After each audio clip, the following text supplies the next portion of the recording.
नमस्कार दोस्तों, ये चित्र आपको दिख रहा है। ये चित्र LVM-3M4 रॉकेट का है, जो कि चंद्रयान-3 को लेकर गया है और इस देश के लिए एक गौरवपूर्ण क्षण उत्पन्न किया, जब ये लॉन्च किया गया था 14 जुलाई को। और देश की मीडिया ने और विदेश की मीडिया ने भी इसको काफ़ी कवरेज किया और ये देश के लिए बहुत ही महत्वपूर्ण है, क्योंकि इसको कुछ ही देशों ने चंद्रमा पर पहुंचने का परचम लहराया है। उसमें भारत भी अपना एक देश होगा। जानते हैं कौन सा देश होगा, क्या क्या इसमें और भी महत्वपूर्ण बातें हैं जो पहली वीडियो से अलग हैं और जो परीक्षा की दृष्टि से भी महत्वपूर्ण हैं। इस मिशन से भारत को क्या हासिल होगा? भारत को इसने 615 करोड़ का ये लॉन्च किया है प्रोग्राम, और जो कि आदिपुरुष मूवी 700 करोड़ से भी कम है। सोचिए, इस मिशन से इतना पैसा भारत ने खर्च किया तो इससे हासिल क्या होगा? इसरो के एक्स साइंटिस्ट मनीष पुरोहित कहते हैं कि इस मिशन के जरिए भारत दुनिया को बताना चाहता है कि उसके पास चांद पर सॉफ्ट लैंडिंग करने और रोवर को वहां चलाने की काबिलियत है। इससे दुनिया का भारत पर भरोसा बढ़ेगा, साथ ही कॉमर्शियल बिजनेस बढ़ाने में मदद करेगा। भारत ने अपने heavy lift launch vehicle LVM-3M4 से चंद्रयान को लॉन्च किया है। इस व्हीकल की काबिलियत भारत पहले ही दुनिया को दिखा चुका है। बीते दिनों अमेजन फाउंडर जेफ बेजोस की कंपनी ब्लू ओरिजिन ने इसरो के LVM-3 रॉकेट के इस्तेमाल में अपना इंटरेस्ट दिखाया था। ब्लू ओरिजिन LVM-3 का इस्तेमाल कमर्शियल और टूरिज्म पर्पज के लिए करना चाहता है। LVM-3 के जरिए ब्लू ओरिजिन अपने क्रू कैप्सूल को प्लांट लो अर्थ ऑर्बिट स्पेस स्टेशन तक ले जाएगा। इसमें महत्वपूर्ण बात थी कि ये कॉमर्शियल बिजनेस को बढ़ाने में मदद करेगा। इस जो 615 करोड़ का जो इन्वेस्टमेंट है वो लॉन्ग टर्म के लिए बिजनेस को बढ़ाने वाला है। ये आपको दिख रहे हैं मनीष पुरोहित जी। इस मिशन के जरिए भारत दुनिया को बताना चाहता है कि उसके पास चांद पर सॉफ्ट लैंडिंग करने और रोवर को वहां चलाने की काबिलियत है। इन्होंने ये कहा था। साउथ पोल पर मिशन क्यों भेजा जा रहा है, ये जान लेते हैं। चंद्रमा के पोलर रीजन दूसरे रीजन से काफ़ी अलग हैं। यहाँ कई हिस्से ऐसे हैं जहाँ सूरज की रोशनी कभी नहीं पहुँचती है और तापमान -200 डिग्री सेल्सियस से नीचे तक चला जाता है। ऐसे में वैज्ञानिकों का अनुमान है यहाँ बर्फ़ के फार्म में अभी भी पानी मौजूद हो सकता है। बर्फ़ के फॉर्म में अभी भी पानी मौजूद हो सकता है। भारत के 2008 के चंद्रयान फर्स्ट मिशन ने चंद्रमा की सतह पर पानी की मौजूदगी का संकेत दिया था। इस मिशन की लैंडिंग साइट चंद्रयान 2 जैसी ही है, चंद्रमा के दक्षिणी ध्रुव के पास 70 डिग्री अक्षांश पर, लेकिन इस बार एरिया बढ़ाया गया है। चंद्रयान 2 में लैंडिंग साइट 500 बाई 500 मीटर थी, अब landing site 4 kilometre by 2.5 kilometre है। अगर सब कुछ ठीक रहा तो चंद्रयान 3 चंद्रमा के दक्षिणी ध्रुव के पास सॉफ्ट लैंडिंग करने वाला दुनिया का पहला स्पेस क्राफ्ट होगा। पहला इसलिए क्योंकि अब तक जो भूमध्य रेखीय क्षेत्र में चंद्र भूमध्य रेखी के उत्तर या दक्षिण में कुछ डिग्री अक्षांश पर ही चंद्रमा पर उतरे हैं। ये आपको इमेज भी दिख रही है, चंद्रमा जैसी ही है उसका ये इमेजन है। दूसरी और कुछ मुख्य तथ्य जान लेते हैं जो कि काफ़ी महत्वपूर्ण है इसरो के बारे में। इसरो ने आज चंद्रयान 3 मिशन लॉन्च कर दिया है। ये कल की न्यूज़ है। LVM-3M4 रॉकेट के जरिए इसे स्पेस भेजा है। हम इसरो के बारे में बता रहे हैं। इसरो भारत का राष्ट्रीय अंतरिक्ष संस्थान है, जिसका मुख्यालय बेंगलुरु में है। 17,000 लोग इसमें काम करते हैं। इसरो की स्थापना 15 अगस्त 1969 को की गई थी। इसका नाम अंतरिक्ष अनुसंधान के लिए भारतीय राष्ट्रीय समिति इनको इस बार था। इसरो ने अपना पहला सैटेलाइट 19 अप्रैल 1975 को सोवियत संघ के सहयोग से छोड़ा था। इस सैटेलाइट का नाम आर्यभट्ट रखा गया था। पहला हमारा जो सैटेलाइट था वो आर्यभट्ट था। 7 जून 1979 को भारत ने अपना दूसरा सैटेलाइट भास्कर छोड़ा। इसका वजन 442 किलोग्राम तब पहली बार पृथ्वी की कक्षा में स्थापित किया गया। भारत में निर्मित पहला लॉन्च व्हीकल SLV-3 से रोहिणी उपग्रह छोड़ा गया।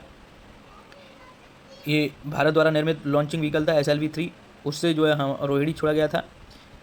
2014 में GSAT-14 का GSLV D5 लॉन्च किया। यह स्वदेशी क्रायोजेनिक इंजन था। ये स्वदेशी पहला जो छोड़ा गया था वो रोहिणी उपग्रह छोड़ा गया था। उसके बाद GSLV D5 लॉन्च किया गया जो क्रायोजेनिक इंजन था। 22 अक्टूबर 2008 को भारत ने चंद्रयान फर्स्ट 24 सितंबर 2014 को मंगल पर एक ही बार में पहुंचने वाला देश बना था। चंद्रयान 2 22 जुलाई 2019 में लॉन्च हुआ था, जिसके 3 साल 11 महीने और 23 दिन बाद चंद्रयान 3 की सक्सेसफुल लॉन्चिंग की। इसके बारे में और प्रोसेस जान लेते हैं कि चंद्रयान 3 के चांद पर पहुंचने की प्रोसेस क्या है। ये तो सभी लोग जानते हैं। 14 जुलाई को दोपहर 2:35 पर आंध्र प्रदेश में श्रीहरिकोटा के सतीश धवन स्पेस सेंटर से मिशन लॉन्च हुआ। 23 अगस्त को 5 ये महत्वपूर्ण है, इस तारीख को नोट कर लें। 23 अगस्त को शाम 5:47 पर ये मून पर पहुंचेगा। पृथ्वी से चांद की दूरी 3,84,000 किलोमीटर है। चंद्रयान 3 का रास्ता कुछ ऐसा होगा। फर्स्ट नंबर पर LMV-3 रॉकेट से चंद्रयान 3 का क्राफ्ट लॉन्च हुआ, जो कि हो चुका है। 16 मिनट बाद ही रॉकेट ने चंद्रयान को पृथ्वी की कक्षा में छोड़ दिया। उसके बाद 22 दिन तक चंद्रयान पृथ्वी की अंडाकार कक्षा में रहेगा। अब ये 22 दिन तक ये चंद्रयान पृथ्वी की अंडाकार कक्षा में रहेगा। उसके बाद स्पेसक्राफ्ट अपनी अंडाकार कक्षा का दायरा धीरे धीरे बढ़ाएगा, जैसे कि आपको चित्र में दिख रहा है। अगला कक्षा का ट्रांसफ़र होगा और 6 दिन तक स्पेस क्राफ्ट चंद्रमा की तरफ बढ़ेगा, जैसा कि चित्र में आपको दिख रहा है भली भांति। उसके बाद पॉइंट 6 स्पेस क्राफ्ट पृथ्वी की कक्षा से निकलकर चंद्रमा की कक्षा में पहुंचेगा। यहाँ भी 13 दिन तक चंद्रमा के चक्कर लगाएगा। अगला स्टेप होगा 100 किलोमीटर ऊपर प्रोपल्शन मॉड्यूल से लैंडर अलग होगा, जो कि लैंडर 100/30 किलोमीटर की कक्षा में स्पीड कम करना शुरू करेगा। उसके बाद लैंडिंग के बाद रोवर रैंप से बाहर निकलेगा और 14 दिन तक का प्रयोग करेगा। अब इसको जान लेते हैं 14 दिन ही मिशन क्यों होगा। मनीष पुरोहित ने बताया कि चंद्रमा पर 14 दिन तक रात और 14 दिन तक उजाला रहता है।